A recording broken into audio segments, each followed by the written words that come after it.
हिंदी के एक नए एपिसोड में आपका स्वागत है और इस वीडियो में हम पहले बात करने वाले हैं तेजस मार्क टू फाइटर एयरक्राफ्ट के बारे में, जिसको लेकर हिंदुस्तान एरोनॉटिक्स लिमिटेड के तरफ से एक महत्वपूर्ण अपडेट साझा करी गई है। तेजस मार्क टू वो फाइटर एयरक्राफ्ट है जिसका इंतजार हम सबको काफी लंबे समय से है, क्योंकि ये एक ऐसा मीडियम वेट फाइटर है जो कि तेजस मार्क 1A का सक्सेसर होने वाला है। ये एक single engine canard delta wing multi role aircraft होगा, जिसे इस समय एरोनॉटिकल डेवलपमेंट एजेंसी और हिंदुस्तान एरोनॉटिक्स लिमिटेड के द्वारा मिलकर विकसित किया जा रहा है। और जब से इसके लिए फंड्स एलोकेट किए गए हैं, प्रोग्राम काफी रफ्तार के साथ आगे बढ़ रहा है। इसमें हमें बेहतर पेलोड क्षमता, बेहतर इंजन और अत्याधुनिक टेक्नोलॉजी देखने को मिलेगी, जैसे कि गैलियम नाइट्राइड बेस्ड उत्तम एसा रेडार, और इसके अलावा जो एक उन्नत इलेक्ट्रॉनिक वॉरफेयर स्वीट है वो हमें देखने को मिलेगा। Infrared search and track system देखने को मिलेंगे और इसका उद्देश्य होगा मिराज 2000 और मिग 29 और जैगुआर जैसे एयरक्राफ्ट को रिप्लेस करना। अब यहाँ पर जो लेटेस्ट रिपोर्ट सामने निकल के आई है उसमें कंफर्म कर दिया गया है कि ये प्रोग्राम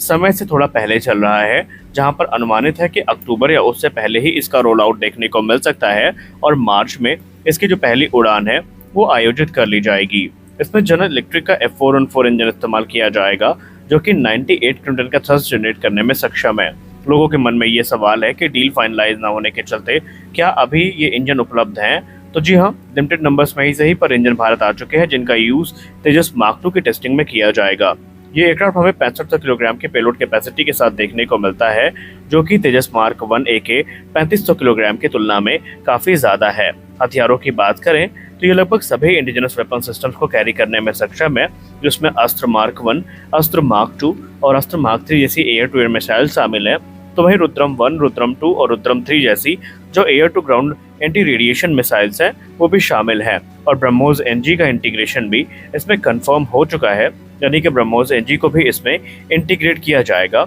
इसमें टोटल हमें 11 वेपन स्टेशंस देखने को मिलेंगे और भारतीय वायुसेना ने अपने जो मौजूदा ऑपरेशन सिंदूर है और दूसरे जो अभी ऑपरेशन एक्सरसाइजेज रहे हैं उनसे प्राप्त अनुभव के आधार पर कुछ विशेष परिवर्तन भी तेजस मार्क 2 के डिजाइन में करवाए हैं। इसमें शुरुआत में 82% हमें इंडिजिनस कंपोनेंट देखने को मिलेंगे, लेकिन आगे चल के जब यहाँ पर लाइसेंस उत्पादन होगा तो यहाँ पर हमें जो 90% से अधिक चीज़ें जो हैं वो इंडिजिनस देखने को मिलने वाली हैं। इसमें हमें एक यूनिफाइड इलेक्ट्रॉनिक वॉरफेयर स्वीट देखने को मिलेगा, डिजिटल फ्लाइट कंट्रोल कंप्यूटर देखने को मिलेगा और एक मोस्ट एडवांस कॉकपिट देखने को मिलेगा, जो कि साइड स्टिक कंट्रोल के साथ हमें देखने को मिलने वाले हैं। जी हाँ, तेजस मार्क 2 का जो संस्करण है ये तेजस मार्क 1A की तुलना में उन्नत होगा, जहां पर हमें सेंटर स्टिक की जगह जो साइड स्टिक कंट्रोल्स हैं वो देखने को मिलेंगे। अब वर्तमान स्थिति की बात करें तो जहां तक HAL ने डेटा साझा किया है, अभी ये एयरक्राफ्ट अपना 60% से ज़्यादा का जो असेंबल है वो पूरा कर चुका है, यानी कि इसके 60%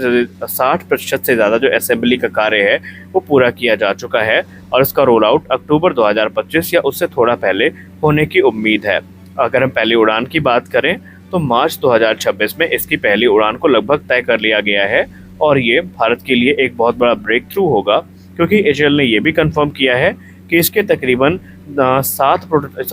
प्रोटोटाइप्स हैं वो तैयार किए जाएंगे और ये चारों प्रोटोटाइप हमें 2027 से पहले तैयार होकर दिखाई पड़ जाएंगे, यानी 2025 अक्टूबर में पहला प्रोटोटाइप और 2027 के ख़त्म होने से पहले 4 अन्य प्रोटोटाइप जो हैं वो तैयार होंगे और उसके बाद ये अलग अलग टेस्टिंग से गुजरेंगे, जहाँ पर सिस्टम से लेकर के जो वेपन इंटीग्रेशन टेस्ट हैं वो आयोजित किए जाएंगे। HAL ये दावा करती है कि जो फाइनल ऑपरेशनल क्लियरेंस है तेजस मार्क 2 को ये 2028 तक मिल जाएगा और बड़े पैमाने पर इसका जो उत्पादन है वो 2029 से 30 के बीच में शुरू कर दिया जाएगा।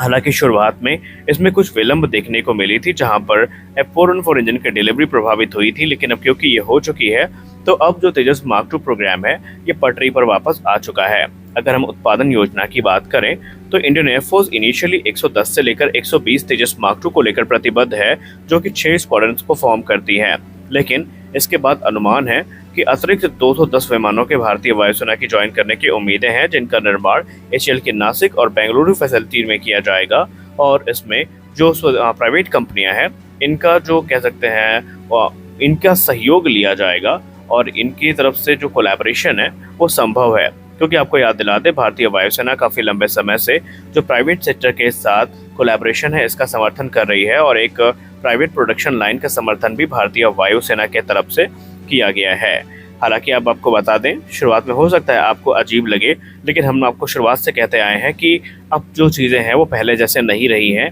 ऑपरेशन सिंदूर में जिस प्रकार भारत के इंडिजिनस सिस्टम्स ने परफॉर्म किया है, उसको देखने के बाद जो विदेशी देश हैं उनकी रुचि भी काफ़ी ज़्यादा बढ़ी है। और अगर हम एक रिपोर्ट की बात माने तो डिफेंस एक्सपो 2022 में एक नहीं, दो नहीं, बल्कि 10 से ज़्यादा देशों ने तेजस मार्क II प्रोग्राम में रुचि दिखाई थी। इसमें ब्राज़ील, फिलीपींस और कांगो जैसे देश का नाम शामिल है। अब आप लोग आश्चर्यचकित होंगे कि वो एयरक्राफ्ट जो बन के तैयार नहीं हुआ, उसमें कोई देश कैसे रुचि दिखा सकता है। जी हाँ, बिल्कुल दिखा सकता है। ठीक उसी प्रकार रुचि दिखा सकता है जैसा कि यूएई ने जो कोरिया का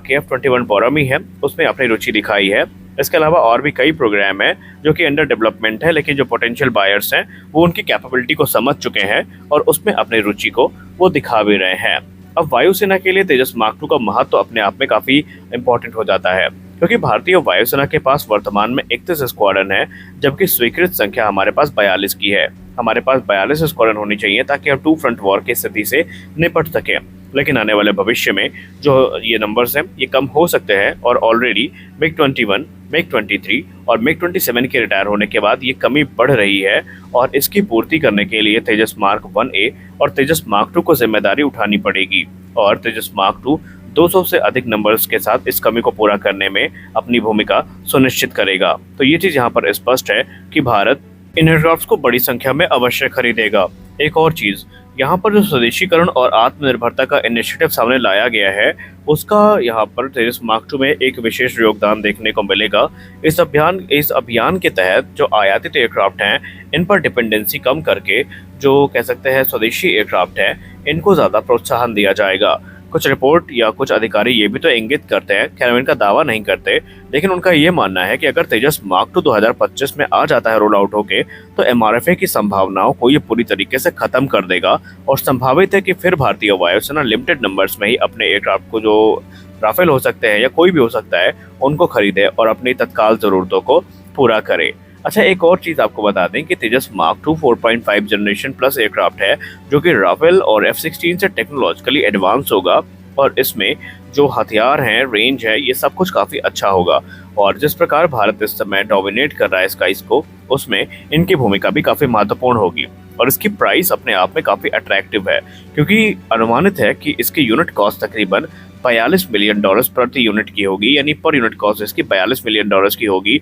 जो कि ग्रिपेन ई के 70 से 85 मिलियन डॉलर्स और F-16 वाइपर के 80 से 100 मिलियन डॉलर्स की तुलना में काफ़ी सस्ता हो जाएगा। और ये इसे निर्यात के लिए भी एक आकर्षक ऑप्शन बना के सामने रखता है। तो स्पष्ट है कि भारतीय वायुसेना के लिए ये एयरक्राफ्ट कितना इम्पोर्टेंट है और हमारे लिए ये इसका आना जल्दी बहुत ज़रूरी है। तो इस वीडियो में बस इतना ही, मिलते हैं अगले वीडियो में, तब तक के लिए जय हिंद।